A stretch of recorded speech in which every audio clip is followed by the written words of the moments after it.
Deep rectangular pond of surface area A, ठीक है, मतलब टॉप सरफेस एरिया ए है। हम लोग ये मान लेंगे कि ये दोनों ही बराबर हैं, ये भी ए है और ये भी ए ही है, ठीक है। और डीप बोल रहा है तो यानी कि पॉन्ड जो है वो बहुत गहरा है। अब रेक्टेंगुलर भी बोल रहा है तो यार मतलब ये अपना जनरल पैराबोलिक शेप है, इसे हटाकर हम लोग ऐसा बना सकते हैं, ठीक है।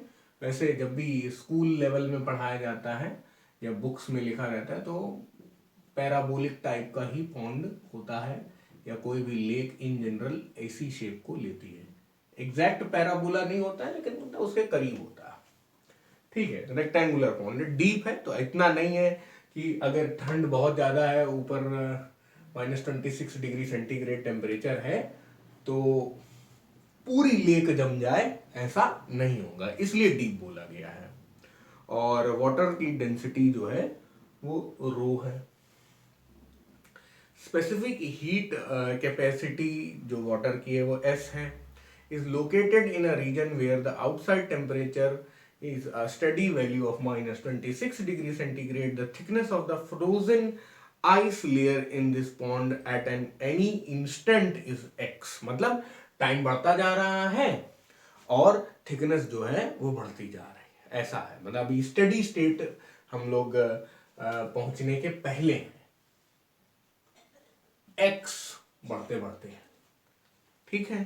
तो x is the thickness of the ice layer, taking the thermal conductivity of ice as K and its specific latent heat of fusion as L. तो K कांस्टेंट है और एक और latent heat वाला L कांस्टेंट है। The rate of increase of the thickness of ice layer at this instant will be, तो इस time पे जो rate of increase of thickness of ice layer at this instant यानी time से कुछ relation है, आपसे dx बाई dt पूछा गया है। क्या बोल रहा है? Rate of increase of thickness of ice layer x था, x भी टाइम के साथ बढ़ रहा है तो dx बाई dt आपसे पूछा गया। अब देखने में थोड़ा खतरनाक सवाल लगता है लेकिन इतनी दिक्कत होनी नहीं चाहिए। चलिए देखिए, हम लोग एक फॉर्मूला जानते हैं, Q इज इक्वल टू कातिल डेल्टा थीटा। अब देखिए L लेंथ जो है वो यहाँ पे x है, टाइम के साथ x बढ़ रहा है तो L की जगह अपन x लिख सकते हैं। और x का है लिखें, x बाई टी लिखें, ऊपर वाले को नीचे बुलाना है। x बाई टी का है लिखें, dx बाई dt लिख लेते हैं। बस यही आपसे एक्सपेक्टेड था, ठीक है।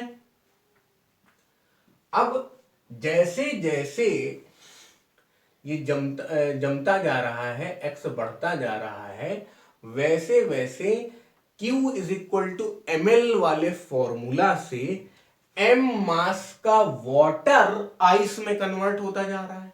फिर से सुनिएगा, जैसे जैसे x बढ़ता जा रहा है वैसे वैसे m मास का आइस, मतलब ये m मास का वाटर जो है वो आइस में कन्वर्ट होता जा रहा है।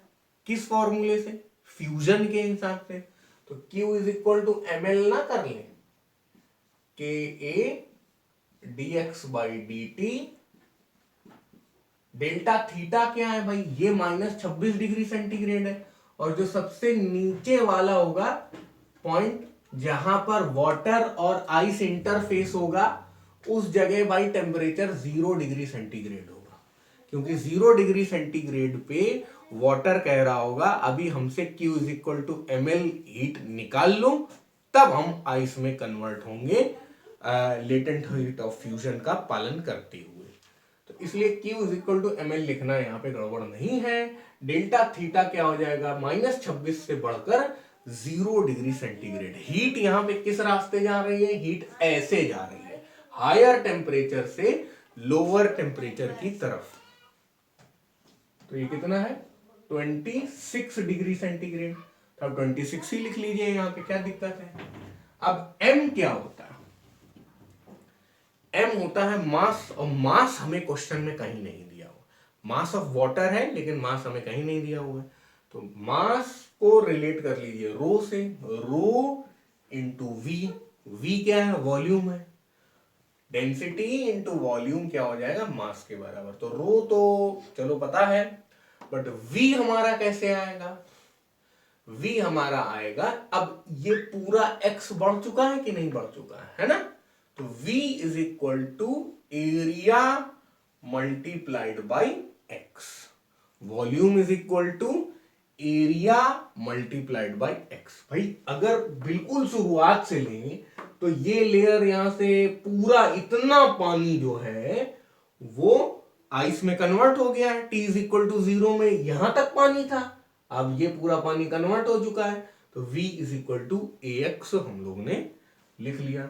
बस rho A X L is equal to K A D X by D T. बहुत धीरे धीरे मैं कर रहा हूं ताकि मतलब सभी लोगों को समझ में आए, काफी बच्चे इसको काफी जल्दी कर लेंगे, बट मोर और लेस एक स्टेप ही आप यहां से कम कर पाएंगे।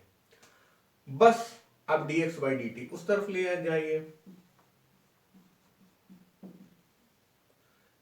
26 के रोलेक्स, रोलेक्स की घड़ी भी होती है, बस तो dx by D t is inversely proportional to x, यानी कि जैसे जैसे थिकनेस बढ़ती जाएगी रेट ऑफ इंक्रीज जो है वो कम होता जाएगा। आगे कभी इस पे भी सवाल आ सकता है।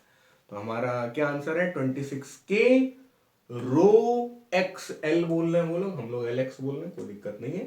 So the answer is option number D.